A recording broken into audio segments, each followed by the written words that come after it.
Suzlon energy और साथ में आइनॉक्स विंड दोनों के बारे में इस वीडियो में बात करेंगे। शुरुआत करते हैं पहली कंपनी सुज़लोन एनर्जी लिमिटेड। आज दोनों कंपनीज में डिसेंट मोमेंटम है, बढ़िया चल रही है। आज के दिन में दोनों कंपनीज मार्केट को थोड़ी बहुत रिवाइवल के चांसेस यहां पर नजर आते हैं। रीजन बीइंग यूएस के अंदर डोनाल्ड ट्रंप की पावर्स को चैलेंज किया जा रहा है और कहा जा रहा है कि भैया डोनाल्ड ट्रंप को अब ये लड़ाई रोकनी पड़ेगी, जिसकी वजह से थोड़ा बहुत मार्केट में आज के दिन मोमेंटम है। लेकिन Suzlon energy limited specific momentum यहां पर मिल रहा है।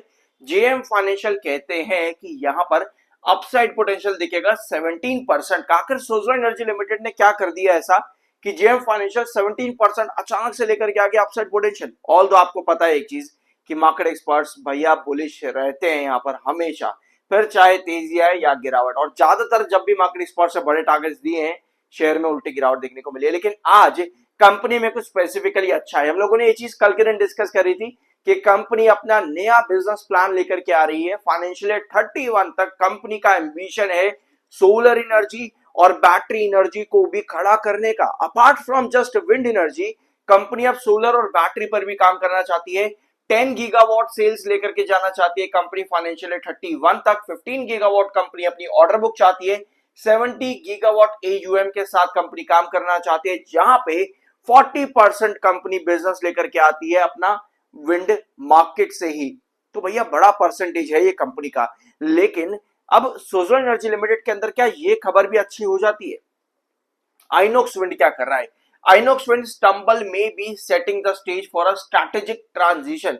भैया आइनॉक्स विंड ईपीसी बिजनेस को यहां पर क्या रोकना चाहता है? अभी ध्यान से सुनना, हम थोड़ा सा कंपेयर कर रहे हैं। अभी सुज़लोन के बारे में बात कर रहे थे, मैं आइनॉक्स पे आया हूं। यूजुअली मैं पहले प्रॉपर एक कंपनी को डिस्कस करता हूं, फिर दूसरी कंपनी पे आता हूं। बट अभी मैं सुज़लोन और आइनॉक्स दोनों कंपेयर यहां पर कर रहा हूं क्योंकि खबर एक जैसी है। Inox wind shift from EPC should help improve return ratios and lower the debt burden। Inox wind EPC business से दूर जाना चाहता है, whereas Suzlon energy limited में ये सबसे बड़ा बेनिफिट है।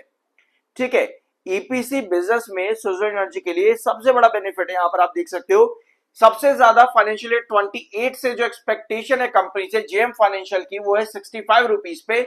और अर्निंग पर शेयर भी कंपनी का यहां पर बढ़ेगा 25 टाइम्स, ये मानना है जेएम फाइनेंशियल का। एक बार मैं आपको ईपीसी बिजनेस भी दिखाता हूं। यहाँ पे शायद मैंने यहां पर नोट करा था, हाँ ये रहा कंपनी का। Suzlon is also scaling up it's EPC platform, यानी कि ईपीसी प्लेटफॉर्म जो आइनॉक्स विंड का है, जहां पर वो उसको कम करना चाह रहा है, रिड्यूस करना चाह रहा है अपने डेट रेशियो को रिड्यूस करने के लिए। वेयर आज सुज़लोन उसी बिजनेस को फर्दर स्केल अप करना चाहता है, यानी कि मार्केट में कंपटीशन का रिडक्शन अगर सुज़लोन को मिलता है, ये सुज़लोन एनर्जी लिमिटेड के ऑर्डर बुक के लिए अच्छा है।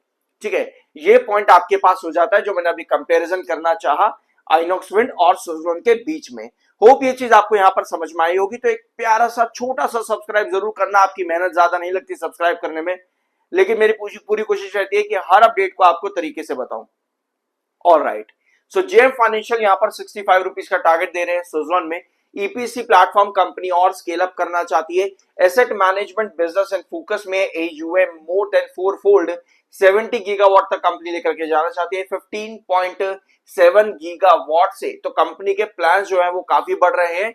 विंड पर कंपनी ऑलरेडी बिजनेस लेकर के चल रही है, सोलर, हाइब्रिड और साथ में मल्टी ब्रांड पोर्टफोलियोज पर भी कंपनी काम करना चाहती है। और ये सारा का सारा बिजनेस एक्सपेंशन जो है वो शुरू होता है जून क्वार्टर से फाइनेंशियल 27, यानी क्वार्टर 1 फाइनेंशियल 27 से लेकर के फाइनेंशियल 31 तक के अंदर। तो यहां पर इतना एक्सपेंशन इतने पर्टिकुलर टाइम पीरियड के अंदर सुज़लोन एनर्जी लिमिटेड करना चाहता है।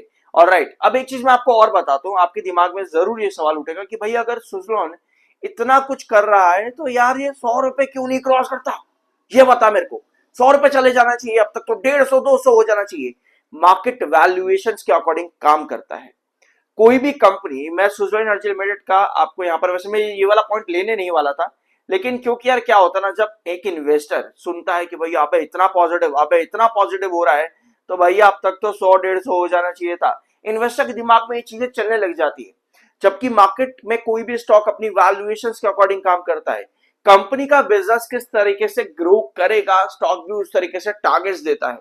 कंपनी का बिजनेस कैसा चल रहा है, स्टॉक उस तरीके से टारगेट देता है।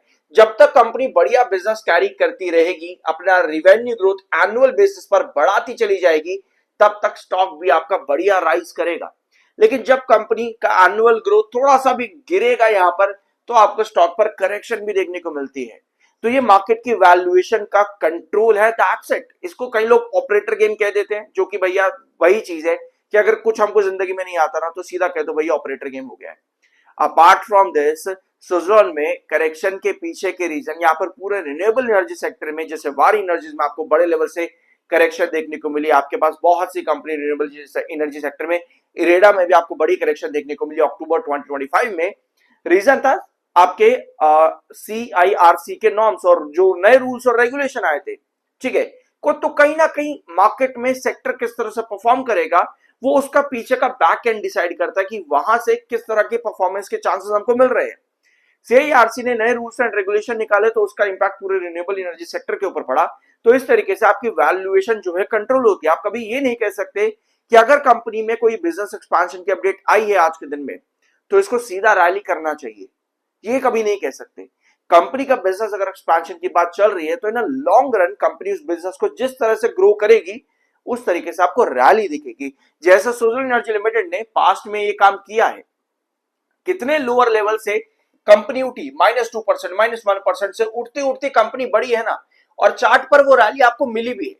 तो जब कंपनी बढ़िया ग्रोथ देती है, चार्ट पर रैली मिलती है। जब कंपनी बीच में आकर के रुकती है, तो शेयर भी आपका करेक्शन के मूड में आता है।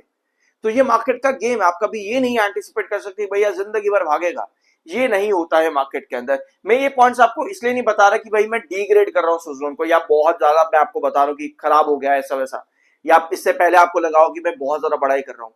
मैं आपको समझाने की कोशिश कर रहा हूँ बेसिकली, इसीलिए मैंने ये वाला पॉइंट आप लोगों के सामने रखा, वरना इस वीडियो में मैं इस पॉइंट को रखता ही नहीं। मैं चाहता तो आपके साथ सिर्फ और सिर्फ बढ़िया बढ़िया चीजें डिस्कस करके चले जाता, चढ़ पे चढ़ा देता सुजलॉन को, आपको भी लगता भैया बहुत बढ़िया कंपनी, भाई मजे आ गए, अब तो यहां से ताबड़तोड़ रैली वगैरह वगैरह। लेकिन हर चीज मार्केट में प्रॉपर रिसर्च और एनालिसिस के साथ मालूम होनी जरूरी है। होप ये पॉइंट आपको यहां पर समझ में आया होगा। और आइनॉक्स विंड लिमिटेड के अंदर यही चीजें मिसिंग है। आइनॉक्स विंड लिमिटेड अपना EPC जो है बिजनेस कम करना चाहता है, ताकि उसका डेट बर्डन जो है रेशियोज में वो कम हो। कंपनी ने किस तरह से काम किया, फाइनेंशियल ईयर 24 में -0.8, फाइनेंशियल ईयर 25 में 11.6, फाइनेंशियल ईयर 26 में 7.1, फाइनेंशियल ईयर 27 की एक्सपेक्टेशन है 10.6 रिटर्न ऑन इक्विटी की, फाइनेंशियल ईयर 28 में 12.6 रिटर्न ऑन इक्विटी की। और इसके साथ में कंपनी अपना debt to EBITDA burden ratio भी कम करना चाहती है। यानी कि कंपनी का प्लान है रिटर्न टू इक्विटी बढ़ाना, रिटर्न ऑन इक्विटी बढ़ाना, नेट डेट एबिटा को कम करते हुए। ये है कंपनी का बिजनेस मॉडल आगे चल करके। और कोई भी कंपनी जब बिजनेस मॉडल देती है, वो अपने प्रेजेंट बिजनेस को देखते हुए देती है। क्योंकि सुजलॉन आइनॉक्स विंड लिमिटेड क्या कर रहा है, कंपनी का बिजनेस स्टेगनेंट चलते चलते चलते अचानक से एक बड़ा फॉल आ जाता है, -2.40% का रिवेन्यू ग्रोथ कंपनी दे देती है। तो एक बड़ा डिक्लाइन जब किसी भी कंपनी में आता है, तो वहां पर कंपनी के बिजनेस को एक्सपैंड करने की बातें चलती है, कंपनी स्टेप्स लेती है, और यही स्टेप आइनॉक्स विंड लिमिटेड ले रहा है।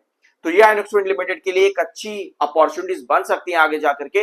रीजन बीइंग, अगर आप इस कंपनी के रिजल्ट्स की तरफ एक्चुअल में देखना जानते हो, तो आप लोग को नजर आएगा 826 करोड़ का रिवेन्यू जून 25 में, जिसकी वजह से कंपनी के 3 क्वार्टर आपको बिगड़ते देखने को मिले, स्पेशली मार्च 26 का क्वार्टरली रिजल्ट। क्योंकि भैया जून 25 में कंपनी का ग्रोथ अचानक से डंप करता है, कंपनी का रिवेन्यू नंबर अचानक से डंप करता है, यानी कि ये कंपनी का एक बैकड्रॉप बन जाता है। उसके बाद कंपनी रिवाइव कर रही है, और अगर कंपनी रिवाइव कर रही है, दैट मींस कि जून 2026 से एक्सपेक्टेशन काफी हाई है।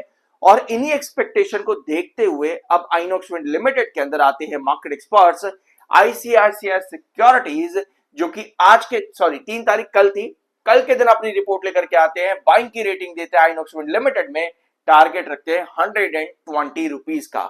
ऑल दो ICICI सिक्योरिटीज की जो अपडेट है, ये 120 का टारगेट दे रही है कंपनी के फाइनेंशियल 28 के एक्सपेक्टेशन को देखते हुए। वहां कंपनी का EBITDA किस तरह से ग्रो करेगा उसके अकॉर्डिंग। बट यस, कंपनी के जून से एक्सपेक्टेशन काफी हाई है, क्योंकि कंपनी ने रिवाइव करना वापस से शुरू कर दिया है, यानी कंपनी पॉजिटिव रिवेन्यू ग्रोथ लेकर के आ सकती है, इससे एक्सपेक्टेशन है। और साथ में पॉजिटिव प्रॉफिट ग्रोथ भी लेकर के आ सकती है।